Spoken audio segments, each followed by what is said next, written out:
With your leave, I rise to address this honorable House as part of the 2021 budget debate.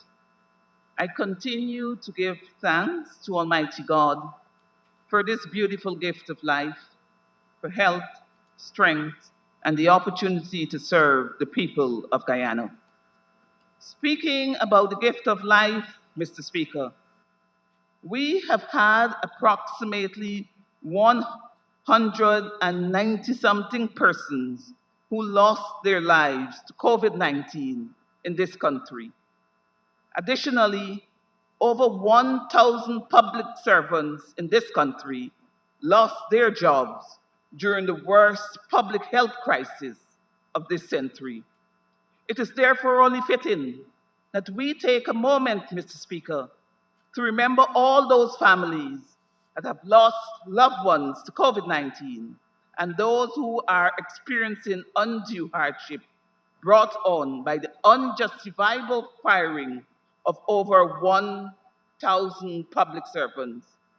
And for the purposes of Dr. Westford's statement, I want to say, irrespective of their race, and we did not racialize it, they are Guyanese people and they deserve our concern. I also want to take a moment, Mr. Speaker, to remember our frontline workers and their families. Those are our unsung heroes who have kept this country going through the pandemic despite being severely challenged by inadequate resources. In this context, Mr. Speaker, I wish to register my disappointment with some of the presentations which I found most distasteful, especially from the point of view that as legislators, we need to set the right example to our children and our young aspiring politicians. And in one particular instance, we had a member of this honorable house, no less than the Director General of the Ministry of Health, who took time out during these serious debates to showcase his new sex toy. One would have expected that in a time such as this, the likes Honorable of which, members, could we, his new text sex toy? yeah, that is what I I understood, think you should withdraw that, please. acknowledged and withdrawn. One would have expected that in a time such as this, the likes of which has never been experienced before in over a century, a time when ministries and departments of health around the world are working assiduously to keep healthcare on track due to pandemic implications. The Director General of the Ministry of Health for this cooperative Republic of Guyana, instead of coming to this honorable house and articulating and adumbrating his government's policy on healthcare, he chooses to engage in a lewd, coarse, vulgar, and offensive demonstration that trivializes the issues related to the health and point of well-being order. of the Guyanese people. Point of order, Honorable Mr. Speaker. Number Honorable. 40, Standing Order 40. The record of this House shows the context within which the Director General spoke, and the Honorable former Minister is deliberately, consciously misrepresenting what is the record of this House, and she should withdraw it. You asked her already, and she won't do it. Thank you, Honorable Minister. Honorable Member, please, the comments made just now, you have to withdraw and rephrase, please. With your guidance, comments withdrawn. This, Mr. Speaker, is nothing short of a travesty, and every right-thinking person must condemn it. We are not only representing our views or that of the people that voted for us, we speak for every Guyanese. And it's on that basis, as representatives of the people of this country, that I hold the PPP administration accountable, no matter how much they object and how nasty they fight. Mr. Speaker, yesterday I listened to the Honorable Minister of Human Services and Social Security, who spoke glowingly about her government plans to do many things, including addressing the issues of family violence through the Spotlight Initiative.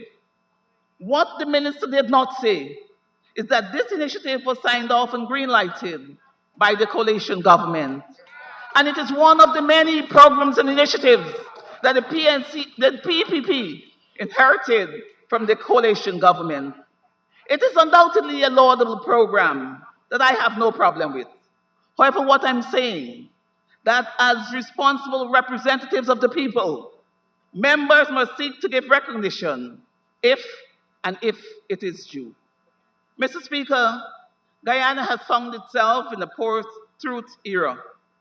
Since taking office, the PPP regime has created an environment where objective facts are less influential and less critical than fabrication, emotion, and personal belief.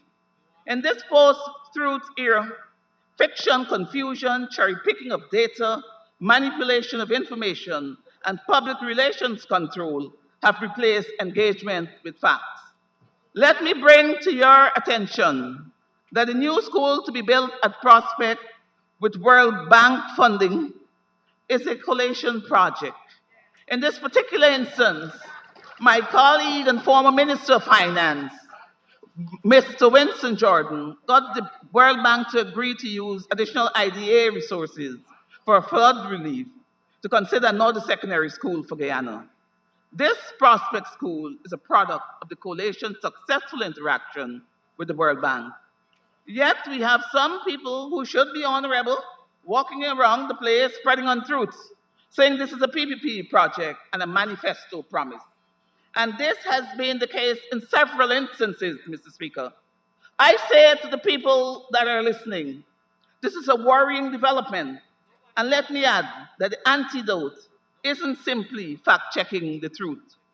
As responsible Guyanese, I ask you not to be thrown off balance by this type of political discourse designed to attract and distract public attention and interrupt the background noise of conventional politics and public life. This seems to be the trend, Mr. Speaker. As I read paragraph 4.123 on page 47 of this year's budget presentation, I noticed the Ministry of Education had indicated that the implementation of blended modalities is something new. Mr. Speaker, let me say, blended learning is nothing new to anybody in education, neither is it new to Guyana. In fact, in my 2020 budget presentation a few months ago, I pointed out very clearly that the future of education lies in the application of an appropriate blended approach, not limited to ICT. Note the stress on the word appropriate. Mr. Speaker, let me clarify that the plan to support teaching and learning on an online platform in partnership with Profitura initially began since in 2018. In fact, I traveled to Washington, D.C. as Guyana's Minister of Education some 2 years ago to sign off on the partnership with Profitura, which initiated support for online platform learning for Caribbean countries. It is important to note that Guyana was the first Caribbean country to benefit from this initiative due to the staff's work at the Ministry of Education. A quick look at the OAS website will provide much more details. Yet, this is being touted in this budget speech as something that is being implemented by the PPP regime. Here again, we see the pattern, Mr. Speaker. What is being proposed here is precisely what has already started under the coalition government. Mr. Speaker, I say to the people of Guyana, do not allow yourselves to be hoodwinked. Only the other day I saw some diatribe about the coalition not leaving any smart classrooms. Again, a quick look at the CARICOM website will indicate that even the staff at CARICOM in January of 2018 experienced a hands-on demonstration of smart classroom operations in Guyana at Guyana's National Center for Education Resource Development, NSERD. Are we to believe that this is a joke? Let me say, Mr. Speaker, no amount of public relations propaganda, no taglines can change this. It is a fact, and I can tell you a lot was achieved during the coalition's term in office.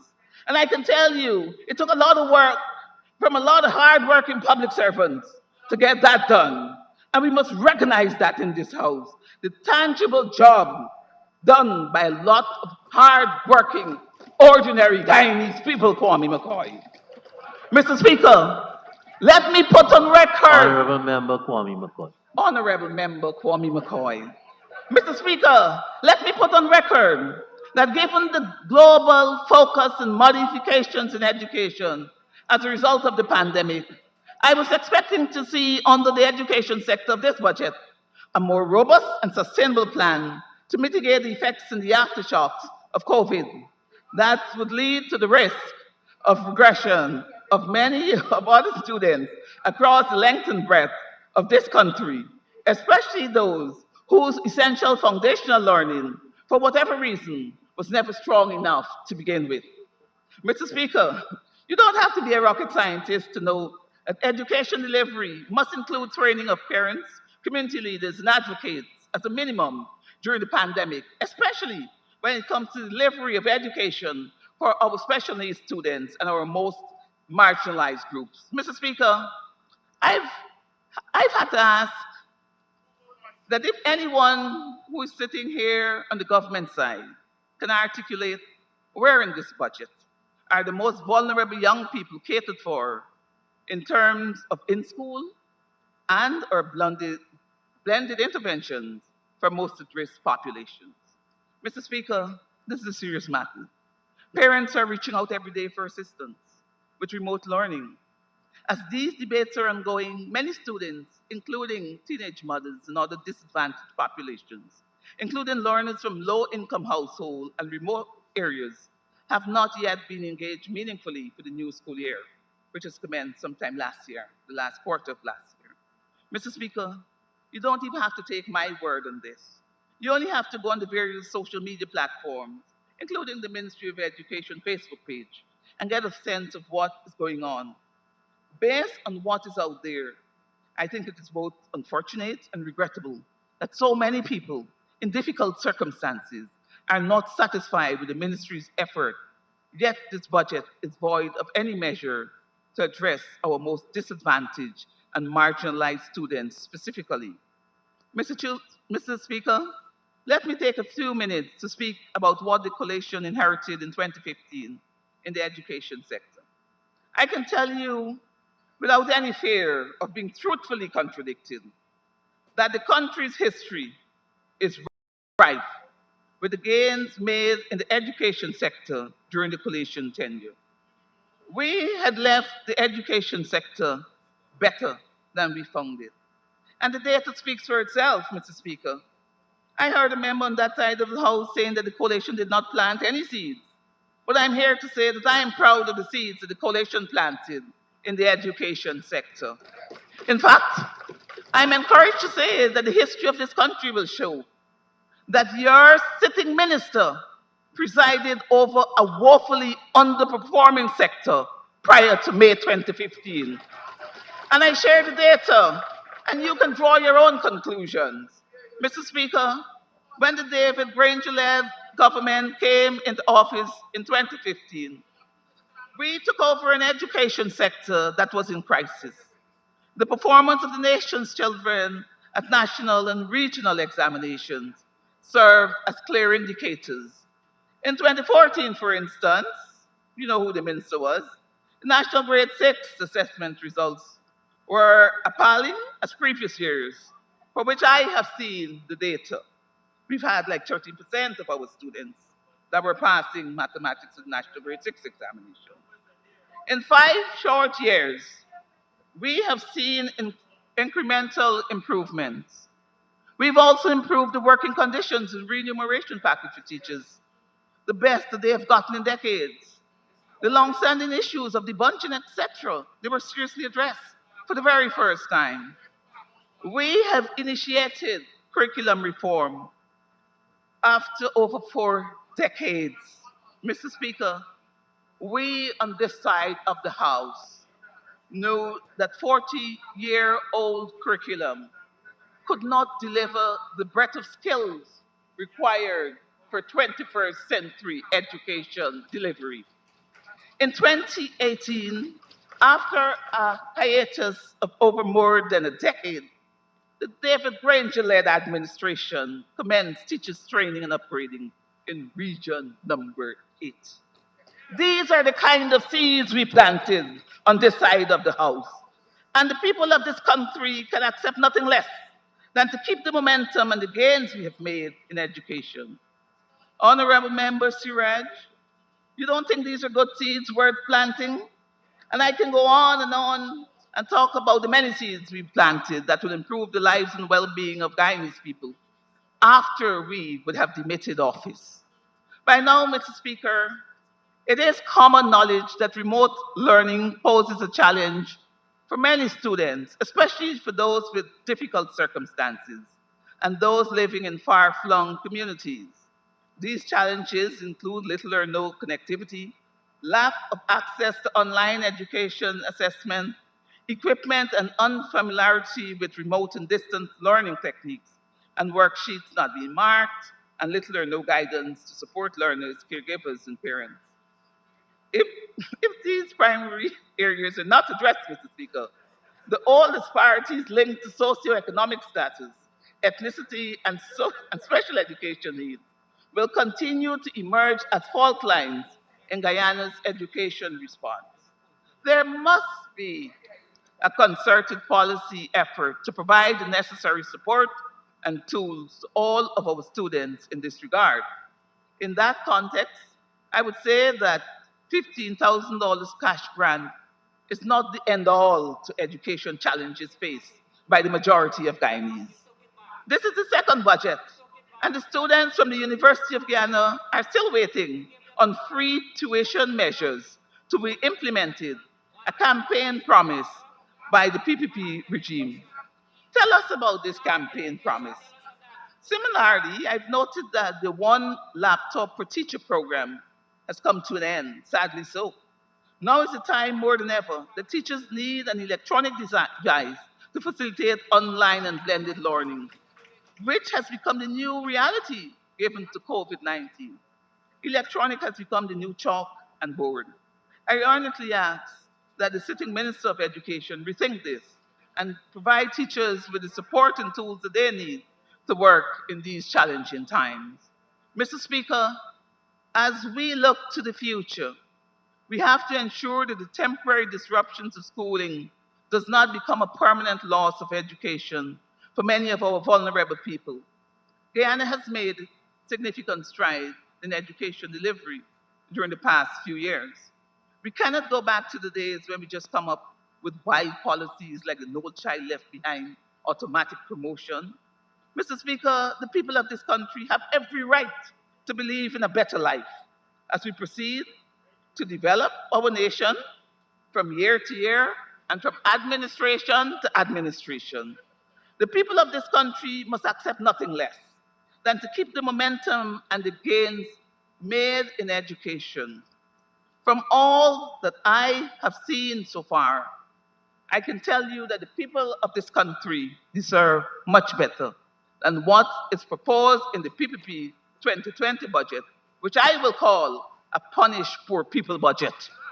Mr. Speaker, when we think that these debates are when we think about how these debates are primarily to address how the resources of this country will have to be expended in 2021 and to raise the standard of living of our citizens now and in the future, it is imperative that we do our due diligence and allocate resources based on gaps and needs and not merely on constituencies and support base. From what I have seen, Mr. Speaker, as the priorities in education, I cannot stand here in good conscience and support this budget. There are too many glaring inadequacies, inequities, and rank disparities that will result from the implementation of the measures contained therein. There is a noticeable lack of foresight to effectively deliver quality education to all of the students of Guyana. Mr. Speaker, it concerns me that we can return to what we had as education delivery during the 23 years of PPP governance. There are false beliefs that are grossly unfounded notions peddled by the PPP and that all the coalition programs were flawed. I don't know if they're listening to themselves. It is especially difficult to imagine how any political party that has been in government for 23 years and had a litany of wars and failed projects that I will not rehash in this honorable house can turn around in 5 short years after the meeting office and paint a picture that they are the saviors for this country. It is quite laughable, Mr. Speaker. And that is why we have some commentators saying that Guyana is not a real place. As I wrap up, Mr. Speaker, I want to talk directly to the thousands of teachers, students, and parents across the length and breadth of this country.